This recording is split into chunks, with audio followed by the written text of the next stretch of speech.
السلام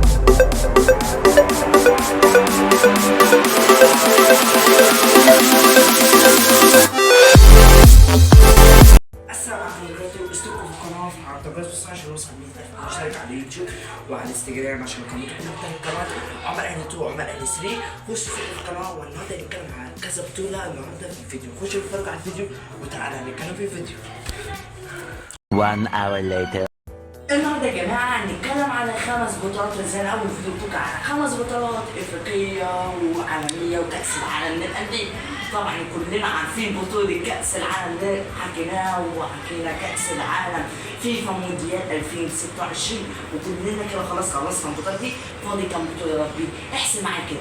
أول بطولة كأس الكونتيننتال رقم 1 وبطولة السوبر الإفريقي رقم 1 والسوبر الإفريقي رقم 3 وبطولة السوبر المصري رقم 4 وبطولة أفريقيا أفريقيا. طبعا هنتكلم على أهم فيديو دلوقتي أفريقيا. أفريقيا دلوقتي هتضم كام فريق ومؤسسات العالم كله. يعني ازاي أفريقيا هتضم كام فريق السنة؟ أفريقيا هتغير المواعيد كلها وهتغير التشكيلات وتغير كل منتشر للعالم.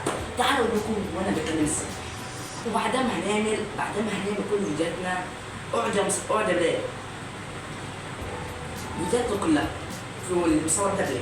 ممكن اعرفكم في اول صص ودي القناه بتاعته اسمها بلال عمر 20 بلال عمر 20. طبعا القناه بتاعته مؤسسه كوريه ومؤسسه رياضيه مؤسسه كوريه وخالد بردك وحمزه للقنوات هسيبها تحت الوصف في اليوتيوب. ممكن تخشوا اشتركوا في القناه بتاعته عشان توصلوا لي 100,000 مليون مشترك عشان توصلوا لي. حكايه تعالى نحكي كل القناه. النهارده يا جماعه هنتكلم على اول فيديو والصوره اللي الافريقي هتضم كام فريق يا معلم العمر. هتضم 2 شكلهم فريق. تعال خش النهارده هتضم 4 فرقه مهمين في افريقيا انستجرام طبعا.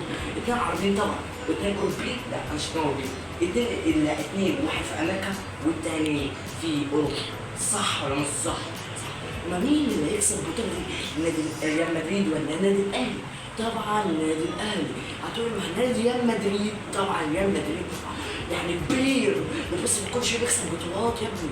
ما انا اقول لك يا معلم ريال مدريد دلوقتي ما عندوش دلوقتي فرق. دلوقتي عند الاهلي ما دخلش فيه ولا هدف في كاس ابطال افريقيا ولا هدف. حتى مصطفى شوبير كان شايل كور كتير. انتوا عارفين كده طبعا مصطفى شوبير هسيبكم في هنا على الشاشه هنا. هاتوا يا جماعه اول فيديو نزلناه اللي هو بطوله اتكلمنا على مصطفى شوبير. ممكن تخشوا تشوفوها اول فيديو. النهارده يا جماعه هنتكلم على 5 بطولات مهمين. بطوله افريقيا وبطوله السوبر الافريقي وبطوله سوبر افريقيا. سوبر الافريقي طبعا ده اهم فيديو ده لسه قايلها من دلوقتي. السوبر الافريقي يا جماعه بيضم 32 فريق افريقي. ايوه طبعا نادي الاهلي ونادي الزمالك ونادي فيتشر ونادي بيراميدز وده وبيراميدز ونادي المغرب وده يعني وده في كذا فرق كتير مش بص هقوم احسن عشان اقولهم لك. يعني طبعا هسيب لكم في تحت ممكن اجيب لكم كذا فريق. هسيب لكم الوصف بتاع اللي يعملها على الفيسبوك اسمه عمر وليه تاني عمر الاهلي. طبعا عشان نشترك في القناه وطبعا عشان نوصل اشتركوا في القناه فعلى الجرس عشان نوصل ل 100,000 مشترك على اليوتيوب منصه اليوتيوب. اشتركوا في القناه فعلى الجرس.